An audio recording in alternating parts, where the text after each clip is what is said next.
And Lauren did an amazing experiment called the Modesty Experiment, and I was just so interested in the results she had found about this. And if you haven't found out about it yet, you can go to her YouTube page, and she'll give you her information at some point. But let's welcome Lauren to the show. Hello, Lauren. How are you? Hey, good, Paul. How are you?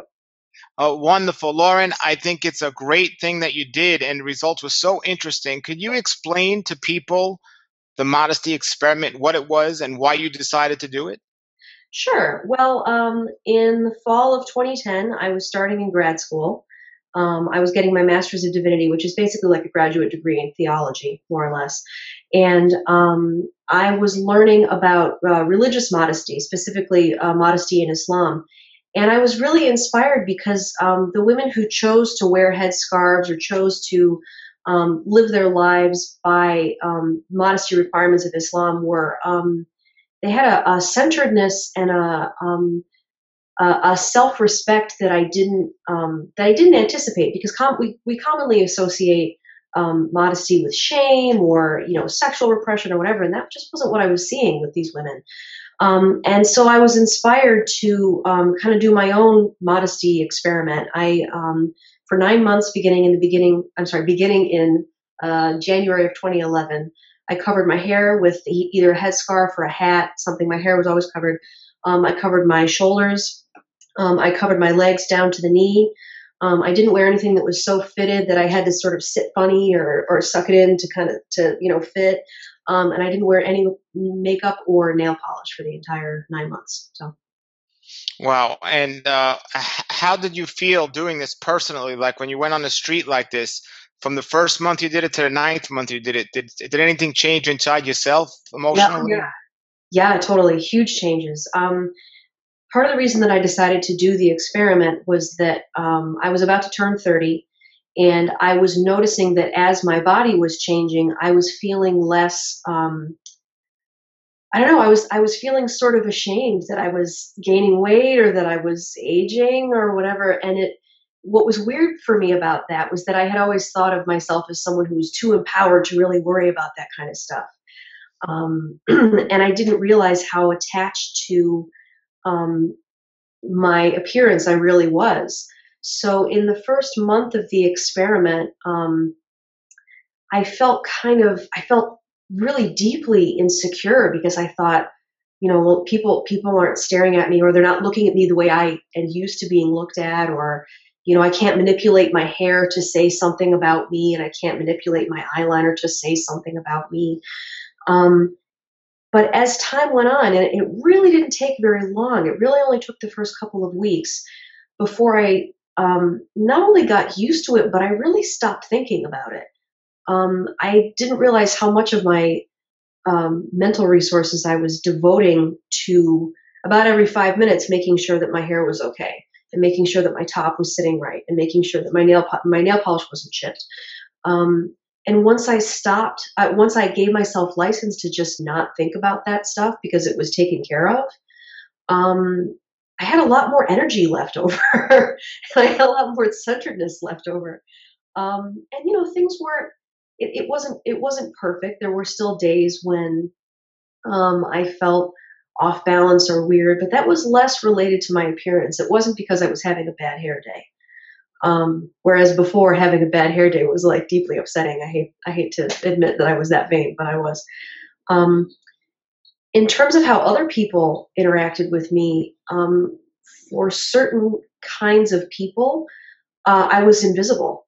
It was like they didn't see me, because I wasn't wearing the sort of beauty costume that folks are used to seeing on a woman. For other people, sort of outside the norm, creative, funky people, I seemed to be more visible to them. When I would tell strangers about the experiment, um, like guys at sports bars or whatever, it would be like, I don't understand what you're talking about. Why would you do that? But guys at like art galleries and stuff would go, "Wow, that's really interesting. What have you learned about it?" and everything. Um, so yeah, it was really a change. Most of the change happened in the first 6 months, because after that it was just it was just how things were for me, and I kind of forgot about it. So Sure. In terms of the way people actually treated you, yeah. uh, did you notice a big difference in terms of, because I hear there are some women when they wear a head covering, instead of men whistling at them, now they're opening doors. Did you find that? Um, I certainly did not get catcalled. I did not get whistled at. If I got stared at, it was because people were clearly wondering why I was dressed the way I was dressed. But not in a. I didn't get the creepy stares that come with exposure. Um,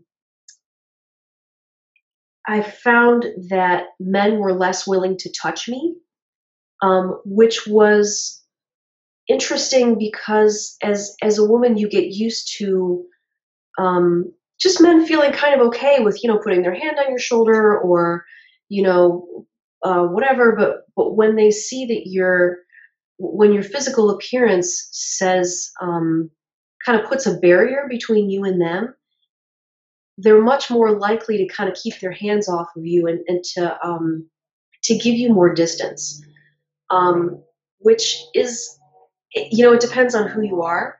Um, but it was both nice because they clearly did respect my space more, but it was also weird because I had to explain myself all the time. Why are you wearing a headscarf?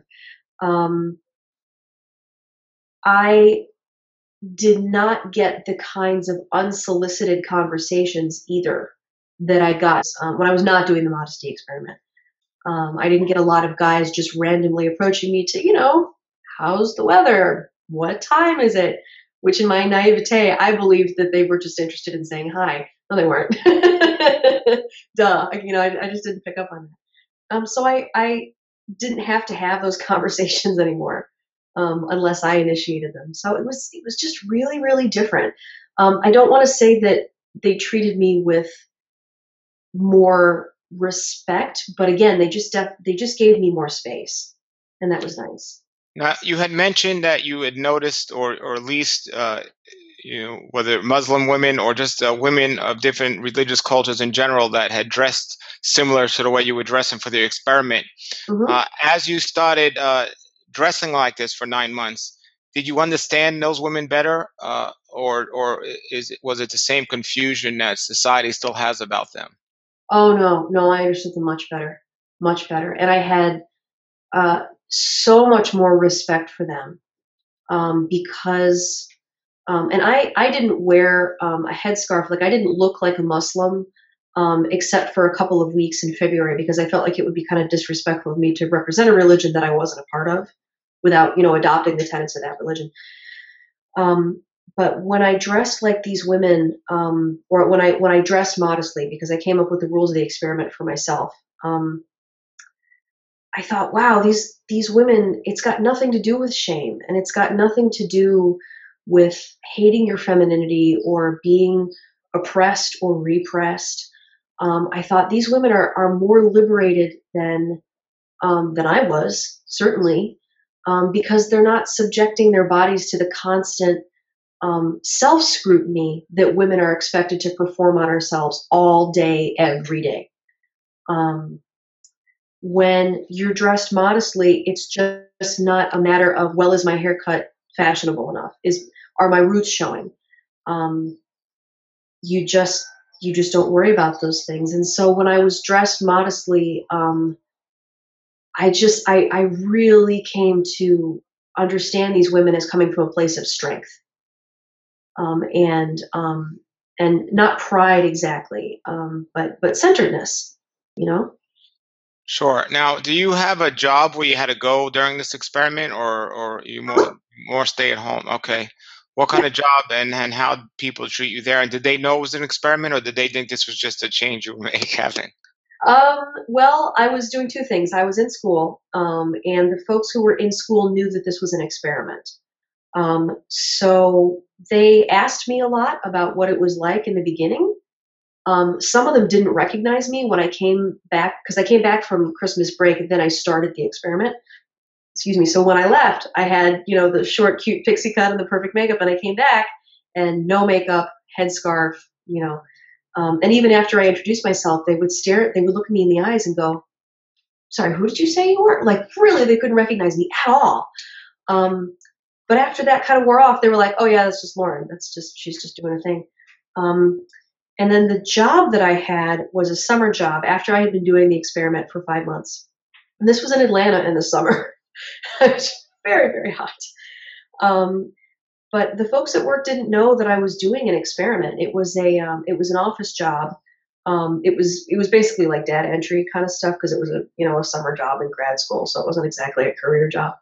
But it was with Coca-Cola, so it was with a large corporation that has a lot of diversity training and stuff.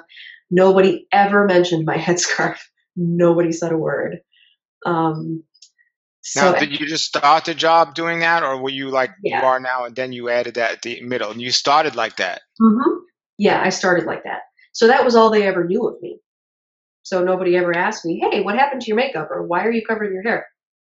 They just never asked. Now, did you find the people that did know you were doing the experiment, uh, even though they knew, did you find them treat you different at all? Um, I don't think they treated me differently.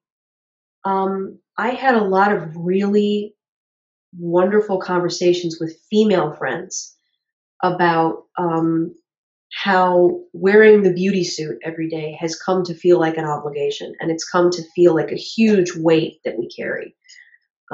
Because no matter what we look like, we're never good enough, no matter what. Um, no, folks really didn't treat me differently. My female friends would say, I could never do what you're doing, or I have so much respect for you because I can't leave the house without makeup. And actually, some of my female friends also tried their own modesty experiments. After talking to me about it, they said, "You know what? I'm going without makeup this week because of you." Um, so it opened up a lot of dialogue. It was really cool. It was really neat how folks chose to interact with the experiment and with me because I was a visual representation of a different way of moving through the world. Wow. Now, I saw a cartoon once, and I want to just explain the cartoon, and I want you to express your ideas or feelings about the cartoon. The cartoon was a picture of a Muslim woman Uh in huh. a hijab, completely covering her face. All you could see with her eyes. Uh And huh. then on the other side of it was a woman in a string bikini. Uh huh. And the woman, in the Muslim outfit, pretty much said, or said something. The caption said something to the effect of, "And you call one thing extreme and not the other," or something to that Uh huh. effect. Yeah. Yeah. What's your feelings or thoughts about a cartoon like that? Yeah. Well, I've actually seen that cartoon. I really like it. Because but I think both women are looking at each other and thinking how oppressive to make that woman dress like that. And that's exactly how I feel about it. That was why I did the experiment. I was thinking that modestly dressed women were oppressed and that their fathers and their husbands were making them cover their bodies because shame, shame, shame. Um, but meanwhile, I was bound up in my own expectations, and nobody was telling me to, be really super wrapped up in my appearance and to hold myself up to this unrealistic beauty standard. But when you live in a culture where all the women who are um, visible are exposed, and when there is so much exposed female flesh, it feels like an imperative. Um, and it's just I like that cartoon because I really think it's just two sides of the same coin. Um, assuming that the woman in the hijab or the whatever it is that she's wearing, assuming that she's being forced to cover her body. In this, it's the same way that we expect women to present ourselves in Western culture. Sure. Now, when you did this experiment, or currently, do you have a family? Yes. Okay. So, do you have kids? No. No kids. Okay. So, what did your husband think during this experiment? Before you did it, did you talk to him about it? Did you just surprise him one day? And what was his feelings towards the whole thing before, during, and after? Well, you know what? I met him during the experiment. I started the experiment, and I was with a guy that was very supportive. He actually really encouraged me to do it, and then we broke up for reasons that were unrelated to the experiment. And then I was out on the dating scene for a little while, dressed modestly, which was an experiment in and of itself. That's where I learned that men wouldn't touch me, that certain men couldn't see me, that other men were really interested. Um, but I met my husband 7 months into the experiment, and he was blown away by what I was doing. He We spent hours of when we first met talking about what I was doing, and his dad was a professor of race and religion at Duke, and he wrote a book called Black Muslims in America. So at the time, my husband was very used to conversations like these, and he just thought it was amazing what I was doing. So that's I don't know if it was coincidence or not. Well, I don't know, but I met the guy I ended up marrying while I was doing this experiment.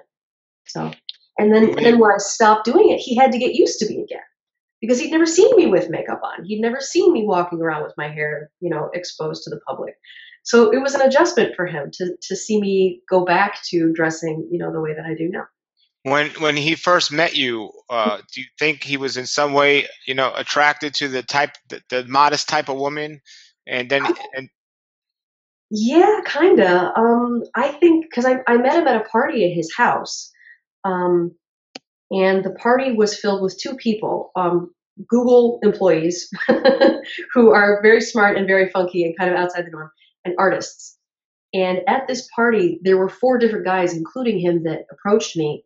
Whereas when I went to sort of my old haunts, again, I was invisible. So I think there was something that stuck out about me because I was just different, you know, but not in a flashy way. I was wearing a scarf wrapped around my head. It looked kind of like a turban, but I was wearing a skirt and my arms were covered and everything. But I was still the same smart, outspoken, vocal person that I am anyway. Um, and I think there was something I just looked different from everybody else there, and that was interesting. And then it sparked conversation for a lot of those people. So sure. And now, when you got towards the end of the experiment, uh, when you first set out to do it, you knew it was going to be 9 months, correct? yes, And towards the end of the experiment, did you think of ever cutting it short or going longer, or did you know it was going to be like 9 months? I thought about going longer. I thought about going longer. Because it not only had it become such a part of my life, but it's so much simpler, and it's just for me, it was such a powerful choice. It was such a powerful way to say to a culture that really isn't very nice to women, you know what? I'm not doing this anymore. I'm done. I'm just not doing it. I'm not playing this game anymore. Um, Ultimately, the reason that I stopped was because it didn't feel authentic to me to keep going. But I did seriously consider, continuing because it was great. And besides it being much easier and less time to get ready to go out, Yeah. besides that, did you miss at all the old you? Did you miss the attention you got from a different viewpoint or the different way people treated you? Did you miss that at all? Yeah, somewhat, somewhat. I missed makeup. I like wearing makeup. It's fun. Um, and frankly, it's an ego boost when strange men pay attention to you. It is. It's a very easy way because feeling visible is really feeling acknowledged is important to our senses of self, and it's an easy way to feel acknowledged when you are in your 20s and you're beautiful. So yeah, I missed it. I did miss it. Um, but it was not central to my identity anymore the way that it was before the experiment. I didn't need it the way that I used to. Sure. And I'm really excited that I'm interviewing you because it's a non-biased, non-religious, non-agenda viewpoint of modesty. It's just an Mhm. experiment, and it's a fresh look on this, and it's really nice. So I appreciate you doing the experiment and this interview. Yeah. Now, I have a question for you. From all the different articles that draw attention to men from a beauty standpoint, from makeup, from getting your hair done, from your nail Hmm. polish to Hmm. high heels a big one, to all of this, Yeah. what would you say is most common or biggest attention getter that if you did without, people would notice more? Like if you went one day without your nail polish, maybe Hmm. people wouldn't notice. If you went without makeup or without high heels, with covering your head, what do you think is the most common one that's done today by women? The one that people notice the most in terms of modesty. Notice the most, men notice the most, and also women know that men know it the most. So that's one thing they feel like Yeah. without that, they feel like you did during the modesty thing to a Um, degree. yeah, I would say probably covered hair. Hair is a big one because if you don't wear makeup, people may or may not notice. If you do wear makeup, people do notice. That is it's an availability flag in a lot of ways. Um, but if you cover your hair, you're immediately erecting a barrier between you and everybody else, um, and that's not a bad thing. But men seem to really notice hair, and especially there's the whole thing about if you grow your hair long, then men find that really attractive. If you cut it short, then you don't care what men think, which is completely false anyway. Does that answer your question? That answered my question well. Thank you very much, which is quite interesting because I always often say the most attractive or sexiest part to a woman Hmm. is their hair, because it says no matter how tight a woman wears her clothes, Hmm. most men aren't turning their head at bald women. No. And women know this. I think on a large scale, that's why they spend so much time with their hair and they have such a deep connection with it. It Hmm. makes them feel like a woman. Uh, Yeah. so now I have another question that's kind of out of left field. I don't know if you thought about this. Uh, Another thing, when we look at the whole idea of hair, I'm a man and I have a beard. Hmm. You could say I did an experiment, or I just fell into just living natural and just grew a beard. And Hmm. it's the same way for me. Like everything you're saying, I saw the other way because we have an obsession with shaving in today's world. So Hmm. when I'm clean shaven, or when I was clean shaven, people looked at me different, treated me different. Then I got the beard. It's almost like a head covering. It's like, Yeah. Yeah. people It's are. So I could different. relate to everything you're saying. Hmm. But if you go into other countries, not only are women thinking different about a lot of things like their appearance, but a lot of women in other countries don't even shave. I know. And so at any point, like you were mentioning, this was done in the summer, and because it was a modesty experiment, you covered up. Uh-huh. But at any point, had you thought of, or think of doing an experiment about not shaving and seeing how the reaction would be? Um, I never really thought about that. I'm kind of a natural dirty blonde, so nobody notices when I don't shave. So no, I haven't really thought about that, but that's an interesting perspective, and especially for a guy, I bet people do treat you really differently when you've got a big bushy beard. Well, men and women. I mean, the world police used to stop me just because I had a beard, And it's like Really? before Duck's Dynasty, people used to call me homeless, but now they think Duck Dynasty. So they've done a Right. lot of things for men like us. So, Yeah. but your experiment. Now you're working on a book about your experiment. Can you Mhm. tell us all about that? Maybe when it's out, or what the name will be? Do you know any of that yet? Sure. Well, the name of the book will be The Modesty Experiment, just because the name is so it says Direct. so much Yes. about what I did. Yeah. And it is eye catching, and it has to do with all the internet buzz that I've generated and all that completely unexpected, wonderful stuff. Um, I don't know when the book will be out. We're in the process of submitting to publishers now. Um, but in terms of what the book is gonna like, the content, it's what I call an idea book. So it's sort of part memoir of my experiences, but it's part discussion of the ideas behind religious modesty, um, feminism, and its connection to sexual liberation, um, the advertising industry, and how it affects how women see ourselves, and what modesty does to sort of interrupt that. Um, so yeah, I'm hoping that it will be out by this time next year.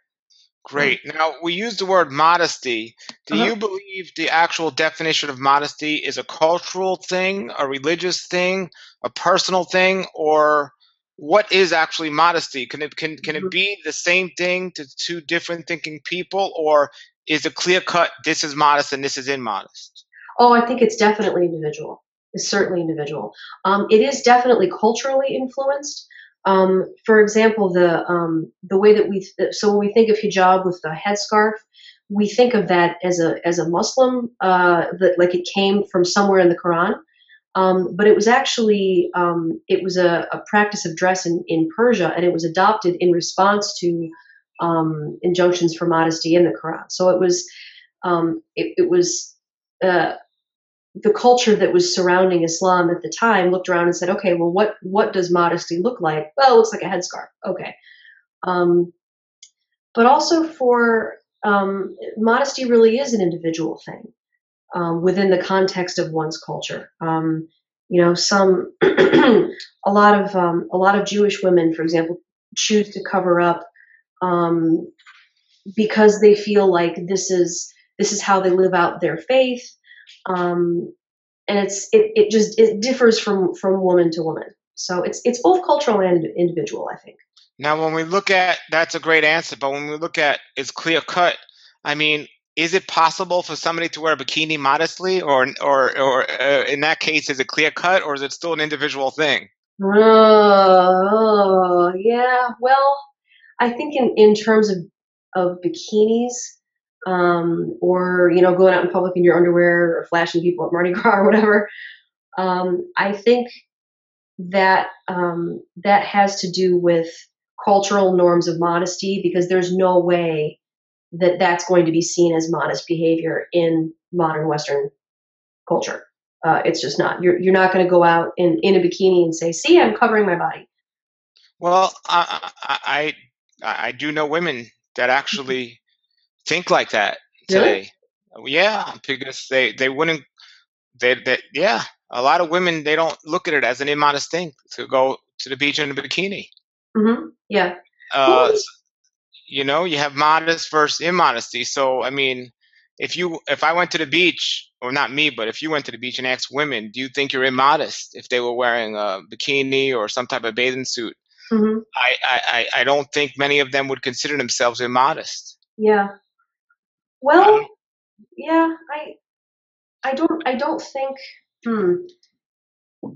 It's so hard to tease Yeah, out. yeah. Maybe it's a wording thing, but it's a culture thing. It's also the time we're growing up in. Like teenagers today. I mean, like if 50 years ago, if you would walk around in a bikinis like they do today, of course, no doubt it would be considered immodest. But today, it's just part of everything. Yeah. Yeah. People don't look at it as an immodest thing anymore. Yeah. Oh, It's I see what you're saying. Yeah. The boundaries of modesty are certainly scooting back. you know. Yeah, I mean, you get arrested, 100 years ago if you walk down the street, not only in a bikini, but the way a lot of women do in big cities today, Sure. just revealing certain body parts and so on. Sure. Uh, Yeah. so, uh, so, so now that you've done the experiment, you're going to come out with your book. hmm Now, after the book comes out, which hopefully it'll be a great seller because it's a great topic and such an interesting topic. Okay. Do you foresee anything after that? Do you think, or are you expecting the book to make an impact, or are you just doing it for just curiosity, or do you have plans on doing this again at another level, maybe in another place, or is this just the end of it? You're going to write the book and that'll be the end. Oh, I don't think that'll be the end. I'm writing the book to start a conversation because if there's one thing that I've learned through the process of doing the experiment and writing the blog, and then especially writing for Salon, it's that everybody has a very strong opinion when it comes to things like sex, women's bodies, modesty, Islam, religion in general. Um, but I think that there's a like the cartoon that you were mentioning earlier. There's a deep imbalance in the way we think about what we expect of women, and the sort of dichotomous way we view, covering equals bad, exposure equals power. So I'm publishing the book because I want to have that conversation because I think it needs to be had, and also because I think it's really unfair the way that we judge covered women. From a Western standpoint, we judge them as backward and oppressed. When we're pretty backward and oppressed ourselves, we just don't think of it that way. Um, my guess, just going by the response again to the article and to what some folks in the publishing industry have said, probably when the book comes out, there will be speaking engagements, there will probably be more articles, that kind of thing. Um, and I don't know where I'll go from there, but cultural studies and feminist studies in particular are really, really interesting to me. So hopefully I'll be able to keep doing these kinds of experiments or these kinds of explorations of here's what we think is absolutely true about this contentious topic. Is it true? Maybe not. Why not? So Sure. You mentioned one of the reasons or big reasons why you didn't keep doing, even though you wanted to, why you stopped was it didn't feel, what was the word you used? authentic. Authentic. Mhm. Now, now, do you have that feeling at all about coming out with the book and had going back to, I don't want to say your modesty, but back to your previous, before you did the experiment? Do you have those feelings at all about, okay, now the book's going to come out and here I am back to where I was? Do you have that Oh, I feeling see at what all? you're saying. I see what you're saying. No, because dressing modestly was an experiment. It didn't feel authentic to me at the end because, as I said, I like wearing makeup. I like styling my hair. I like dyeing my hair. I dyed all kinds of crazy colors, and that has to do with my own self-expression. Going back to dressing modestly just because the book was coming out, that would be inauthentic. That would be a way for me to move more books. And that would be doing a disservice, I think, to women who dress modestly because it has to do with their relationship with God or themselves, or it's their authentic choice. So Sure, good answer. Now, before you wrote the book, as uh-huh, opposed to now, do you find yourself when you do get dressed? uh-huh. Do you find yourself making different choices now that before the experiment you Oh wouldn't yeah. even go twice about it? Oh yeah. Oh yeah. I've gotten very good at recognizing the internal feeling of dressing for other people.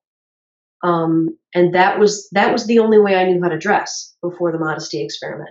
And you don't have to do a modesty experiment to learn to listen to that voice. But I didn't recognize it for what it was before I did the modesty experiment.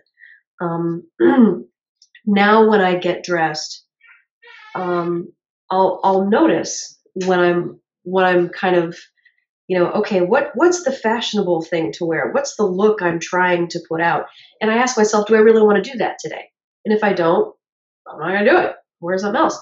I'm also less comfortable with exposing myself than I used to be. It just feels weirder to me.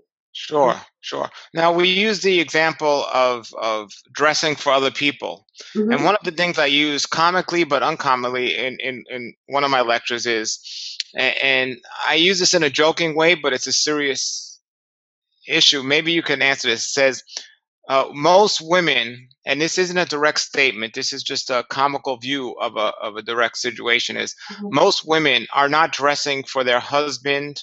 Uh, they're dressing for either other women or the world in general. Mm-hmm. And the point I give is, most women, they don't run to the bathroom and put makeup and nice clothes on before their husband gets up.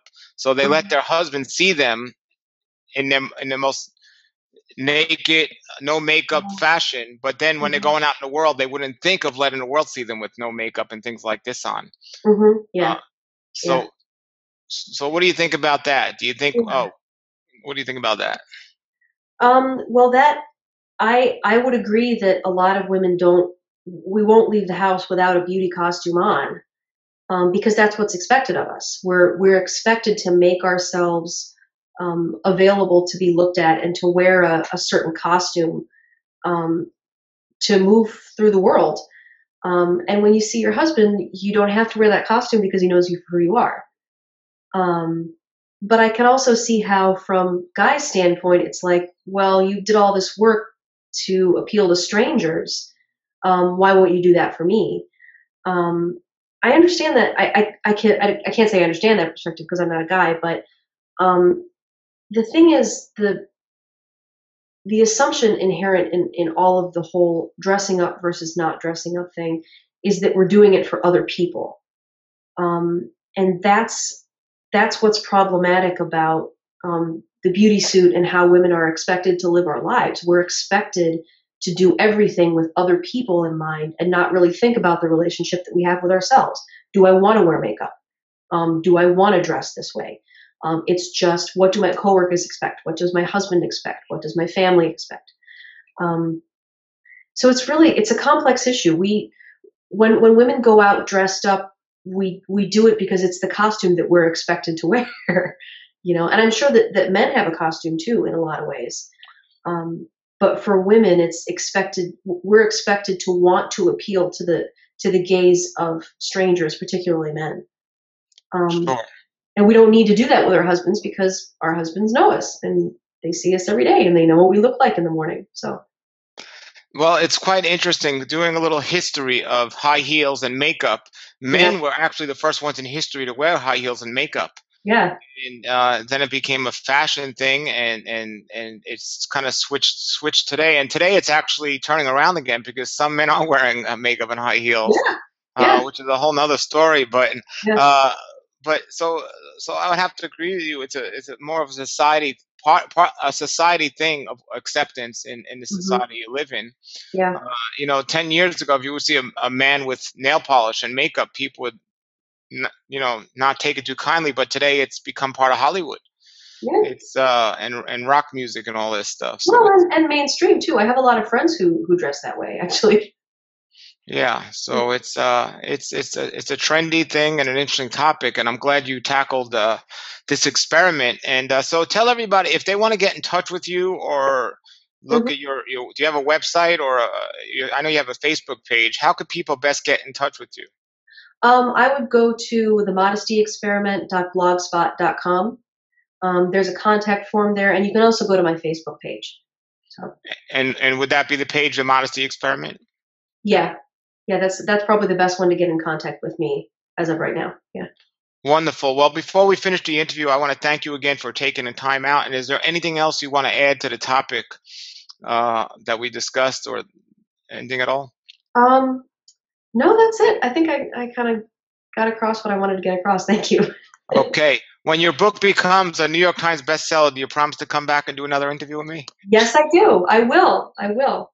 Wonderful, wonderful. Well, I pray that happens because it's a great topic. And thank you again so much for taking the time out. Sure. Thank you, Paul.